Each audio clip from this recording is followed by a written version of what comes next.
Fala pessoal, tudo bem? Meu nome é Túlio. No vídeo de hoje a gente vai conversar um pouquinho sobre o DEVA 11. Quero trazer aqui para vocês as atualizações das operações problemáticas, trazer também algumas reflexões sobre as garantias e comentar a minha opinião se algum dia a gestão de fato vai executar essas garantias ou não. Pois bem, vamos aqui aos principais destaques do fundo. Então o fundo vem distribuindo aqui 50 centavinhos por cota. A taxa média aqui da carteira é IPCA mais 10,6, 83% da carteira, então o fundo aqui bem high yield, né, pela taxa. Lembrando, pessoal, para definir se é high yield ou high grade, não é só a taxa, são as garantias, os devedores, o estilo do fundo. Tem fundos que sabidamente buscam operações mais high yield, outros mais high grade, enfim, é uma circunstância de fatores, uma somatória de fatores. A gente tem aqui mais de 137 mil cotistas. Vamos aos comentários da gestão. Então, os detentores do fundo foram distribuídos 50 centavos por cota de maneira isenta. A apuração dos rendimentos leva em consideração a quantidade de dias úteis no mês. Em julho houve 21 dias úteis e em agosto contaremos com 23 dias úteis. Geralmente, pessoal, essa contagem dos dias úteis afeta mais o que está fixado em CDI. Tá? Para o próximo rendimento serão considerados o IPCA de junho, 0%, e no de julho, 0,12%. 0% aqui porque, como 99% dos ativos possuem proteção para os períodos deflacionários, o IPCA foi negativo em junho e será zerado no cálculo da remuneração. Já falei isso aqui 1000 vezes, mas sempre bom reforçar.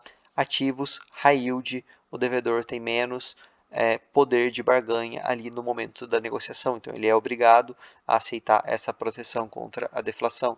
Então, uma característica, não é uma regra, mas uma característica é que em fundos mais high grade você não tem essa proteção contra a deflação, justamente porque o devedor é um bom devedor, então ele consegue trazer essa barganha à mesa e colocar esse ponto favorável a ele. E o contrário também é válido. Então, quando você tem um devedor mais arriscado, ele aceita essa proteção. Tá? Faz parte da negociação. O fundo gerou resultado de 50 centavos por cota, apurado pelo regime caixa. Não houve novas inadimplências no mês de julho. Lembrando que aqui o fundo, assim como HCTR, próprio IRDM e outros, os devedores estão com carência, tá? Em datas diferentes, devedores diferentes, muitos deles do mesmo grupo, mas a gente tem aí esse waiver, tá? Basicamente até final do ano ou meados de 24.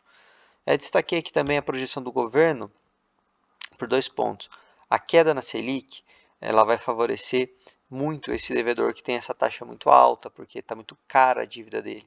Então, isso é bom para a saudabilidade da carteira.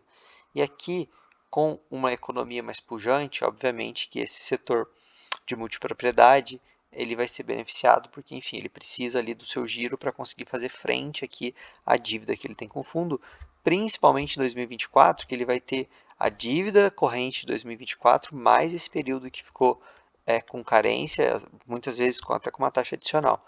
Então, atualmente, o governo projeta uma evolução do PIB para o final de 23 de 2,5 contra 1,91 divulgado no mês de maio. Eu estou um tanto quanto descrente quanto a essa projeção, mas vamos aguardar. Dando uma olhadinha aqui na DRE, a gente consegue observar que de fato o fundo gerou aqui, né, 50 centavinhos. Cotação também está caindo bastante, né? Teve aqui a queda abrupta para 47, subiu para 65, mas vem caindo aí basicamente R$ 5 por mês. Taxa de despesa do fundo continua aqui sendo cobrada. Já comentei mais sobre isso no vídeo do HCTR, para quem quiser entender um pouquinho mais. Bom, vamos aqui para a parte mais importante do vídeo. Se estiverem gostando do conteúdo, pessoal, deixa o like, se inscreve no canal. Queria muito chegar até 5.000 inscritos no final do ano. Se você puder me ajudar, ficaria muito feliz. Lembrando, o grupo do Telegram está sempre na descrição dos vídeos. Quase 400 pessoas, um grupo bem legal. Bom, aqui a gente tem as operações. Basicamente, o que está em verde está adimplente, em amarelo, prazo de carência, e em vermelho, inadimplente. Lembrando que aqui o prazo de carência, que está em amarelo, muito provavelmente a maior parte dessas operações ficaram inadimplentes, então tem uma dívida aí e simplesmente foi negociado que tem uma carência por um determinado período. Mas essa dívida ela não foi perdoada, tá? Então, quando essa carência acabar, o devedor vai ter que pagar o que ficou para trás, mais a dívida, enfim. O que está em verde está adimplente, o resto tem problema, de uma forma mais simples.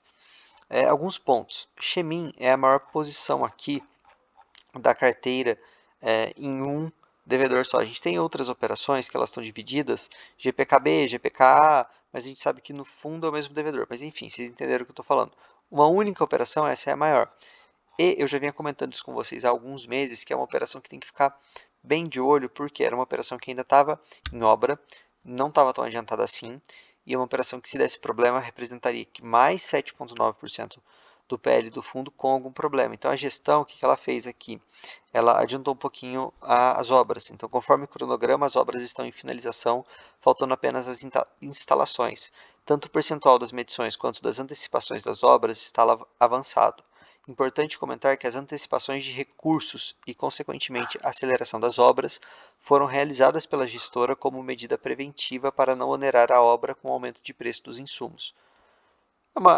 É uma atitude inteligente até certo ponto, só que você precisa ter as vendas, né? Como todas essas operações aqui mais arriscadas. No mês, houve novas vendas e nenhum distrato, então isso aqui é uma notícia boa. Agora aqui, vamos à parte realmente problemática, ao meu ver.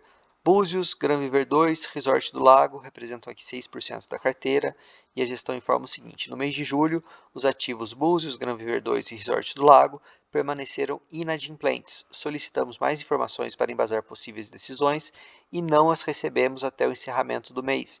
Estamos trabalhando ativamente para que os interesses dos investidores do DEVA 11 sejam preservados e assim que tivermos atualizações, os investidores serão comunicados tempestivamente.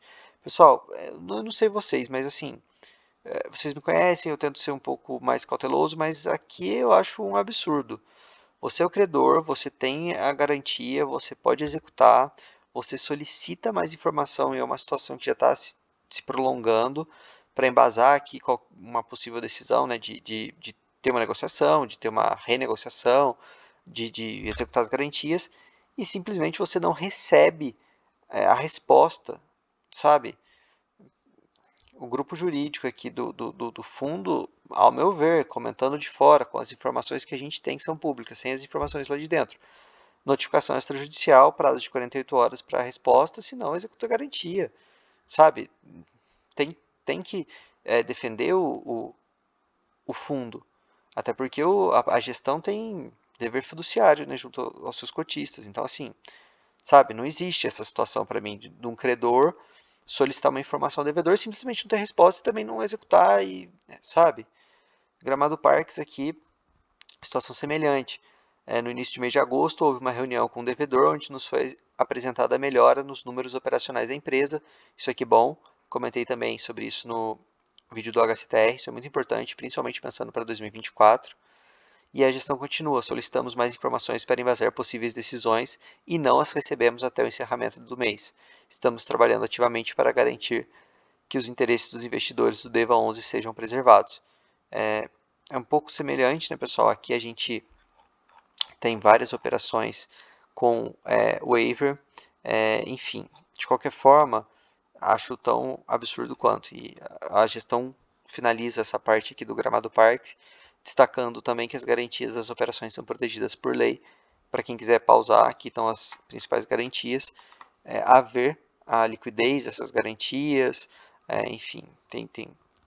Entre você conseguir de fato recuperar o dinheiro, tá lá no seu bolso, e resolver o problema, tem um grande espaço aí. E o circuito das compras, desde o mês de maio, a operação voltou a pagar o valor correspondente a 50% dos juros, lembrando que tem essa carência até 23, carência parcial correspondente à metade dos juros, então a operação aqui está cumprindo o que foi acordado. Beleza, pessoal? No mais é isso, espero que tenham gostado do vídeo, um grande abraço.